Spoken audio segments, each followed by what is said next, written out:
Ikke. Så er det fru Thomsen. Tak for ordet, fru formand. Vores europæiske samarbejde bygger på respekten for menneskelig værdighed, frihed, demokrati, ligestilling og menneskerettigheder. Alligevel fremgår det af en ny europæisk undersøgelse, at homoseksuelle er udsat for diskrimination og chikane, både på arbejdspladsen, hvis de vil leje en lejlighed, og en fjerdedel er blevet fysisk angrebet i det offentlige rum. Nu må det være på tide, at både Kommissionen og Rådet forpligter sig til at sætte ind over for denne form for diskrimination. Her fra Europaparlamentets side har vi 10 gange krævet en omfattende politik til at bekæmpe homofobi i Europa.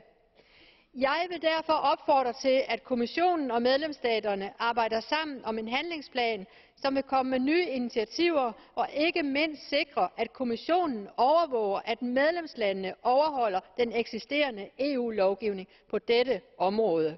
Og jeg håber virkelig, at parlamentet i morgen vil stemme ud fra de grundlæggende værdier, som vores samarbejde bygger på, og ikke for et menneskesyn, der hører middelalderen til. Tak for ordet. Thank you very much. Isinadalfos Morvai. Köszönöm szépen. Ebben a... Fru Morvai.